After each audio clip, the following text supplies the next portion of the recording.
What's up, everybody? Welcome to the third edition of the RJ Show. I am glad to have you back. I am glad to be back myself. We dealt with some camera problems, some other issues, but don't worry about that. We are back now. Every week you will get an RJ Show. You can count on it. Count on it. First segment, as always, I'm just saying. This week, I'm just saying the NFL should not go to an 18-game schedule. From 1920 to 1946, the NFL played 9, 10, 11 games. It depended on the team, how many teams you could schedule. Not everybody played the same amount of games. In 1947, they made it a 12-game schedule. All right, the reason for making it a 12-game schedule is because they needed a set schedule. They didn't have a schedule that was set. In 1961, they moved it from 12 games to 14 games. The reason for that was because the AFL came out, and they had a 14-game schedule. So the NFL said, well, if they have a 14-game schedule, that's 2 more games than we have. At 12, we should play 14 as well. Teams were still playing 6 or 7 preseason games at that time, which is ridiculous. In 1978, they moved it from 14 games to 16 games. I'm not an owner of an NFL team. I can't tell you the reason that they did it.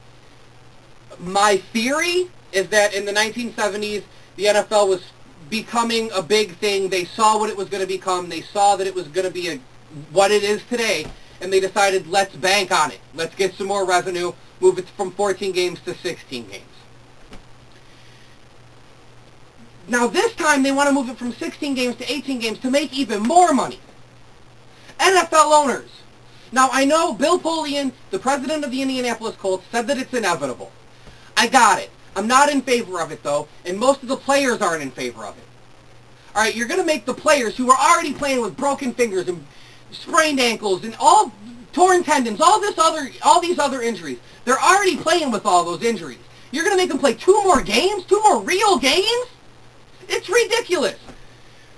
On top of that, talking from a fan's perspective, I already can't afford 16 games in a season. The economy is crap right now. A lot of NFL fans don't have jobs. We can't afford. You want to make more money? That's all well and good. Adding 2 more games that we still can't afford isn't going to make you more money. We still can't go to the games. We still can't afford to go to the games. I understand the season ticket holders are going to buy their games no matter what, and they're going to go to all the regular season games. I got it. You're going to make more money off of them. But the fans who buy tickets on a game-by-game basis, you're not going to make any more money off of it. You're just adding 2 more games that we still can't afford. My bigger problem with it, though, is the players. Players are already playing hurt. I don't think there's an NFL player, when it comes to week 16, 17, everybody's got an injury. Everybody has an injury. Unless you haven't stepped foot on that field, week 16, 17, maybe 15, 14, you have an injury. All right, add an 18th and 19th week to the season, it's stupid. It's ridiculous. It's reckless. You're killing your brand.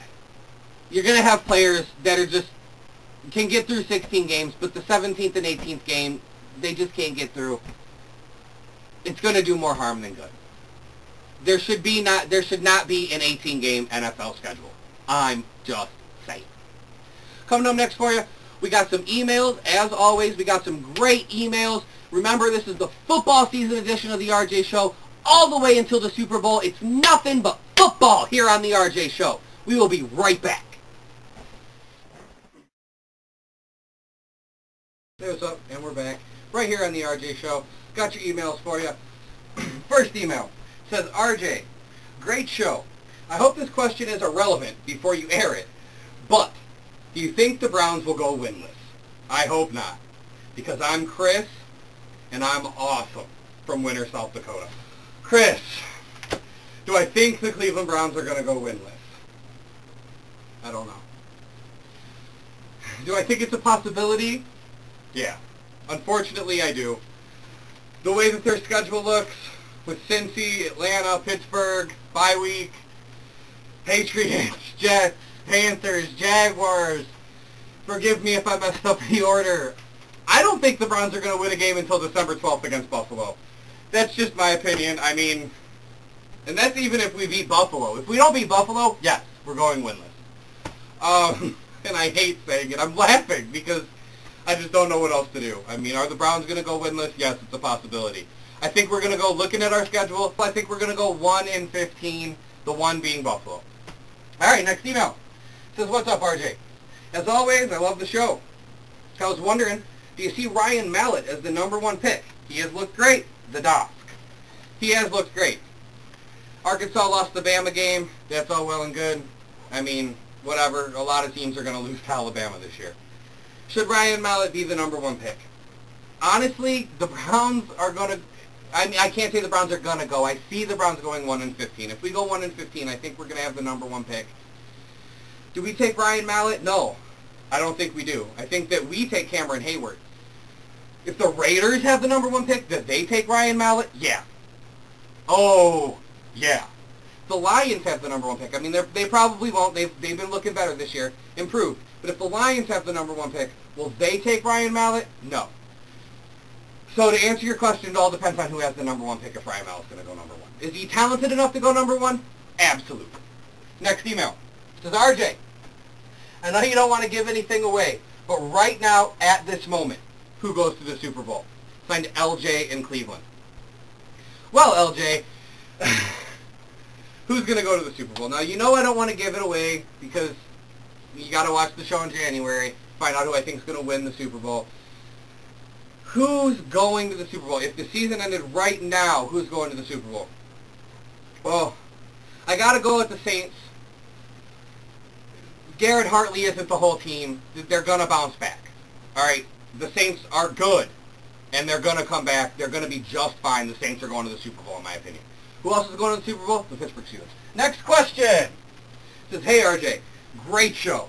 How do you feel about Cleveland's decision to urinate on tailgating tradition by opening the Muni lot at 7 a.m. instead of 4 a.m.? Signed Tom, who art in Hinckley. Tom, I think it's bullcrap. We are a very dedicated fan base. You cannot put a restriction on how dedicated Browns fans are allowed to be. I'm sorry if I sound mad. This has me riled up. Oh, God, it makes me so mad. Cleveland says it'll cut down on the drunkenness downtown for tailgating. No, it won't. It'll make people get more drunk. This is Cleveland. Do you know what the math is for them moving the Muni lot opening from 7 a.m. to 4 a.m.? Or from 4 a.m. to 7 a.m., sorry. The math for that is the same amount of alcohol plus less time to drink it equals drunker Browns fans. Okay? And it might even be more alcohol because, God, we have been in every game this season and we just can't find a way to win. Ah! Alright, I'm sorry. That's it for the email segment. Coming up, I got the big game. I'm going to tell you what the NFL game of the week, the NCAA game of the week, and who's going to win after this. Welcome back to the RJ Show. We got a new segment right here for the football season edition of the RJ Show. It's called The Big Game. NFL game of the week. Looked on the schedule. Who are the two best teams that are playing each other? It's got to be Baltimore and Pittsburgh, right? Not on my show. Game of the week's never Baltimore. Game of the week's never Pittsburgh. Not on the RJ Show. Game of the week, Washington Redskins, Philadelphia Eagles. Obvious reasons, Donovan McNabb, Washington Redskins quarterback, going to his old stomping grounds in Philadelphia. There's a big debate. Are the fans going to boo him or are the fans going to cheer him? I'm just going to go on record. I'm just going to say it real quick. If Philly fans, if you boo McNabb, it's ridiculous. I know you boo everything. You probably boo Christmas. If you boo McNabb, it's ridiculous. How many NFC Championship games did he take you to? Don't boo him. You just be happy that you're going to be able to cheer at the end of the game when the Eagles win. McNabb says he doesn't have a chip on his shoulder. I don't believe him. McNabb has a chip on his shoulder. He wants to win this game. He wants to win this game bad. His Redskins teammates know it. The Philadelphia Eagles know it. Philadelphia fans know it. We all know it. He can try to tell us that he doesn't have a chip on his shoulder, that it's just another game, but it's not. The Redskins are going to want to win this game for McNabb, but they're not going to. I'm picking the Philadelphia Eagles 20-17, and I'll tell you why. The Eagles are too much to stop. Just with Deshaun Jackson and Jeremy Maclin, LaShawn McCoy, Michael Vick is on fire right now. There's no way the Redskins defense stops the Eagles. And I'm only saying that the Eagles are only going to score 20 because I'm putting emotion on the side of the Redskins trying to get this win for McNabb. 20-17, Philadelphia Eagles. NCAA game of the week, Florida, Alabama. It's that easy. Number 7 Florida going into number 1 Alabama. It was the 2008 SEC Championship game, the 2009 SEC Championship game. It has produced the last 2 national champions. It's got to be the game of the week. It's not even hard. It's going to be a great game. Both teams have looked lackluster at times this season. Bama's still better. I'm calling it 35-24, Alabama Crimson Tide. And the game will not be as close as the score. All right. That's it for the RJ Show this week. Join us for another RJ Show next week. Until then,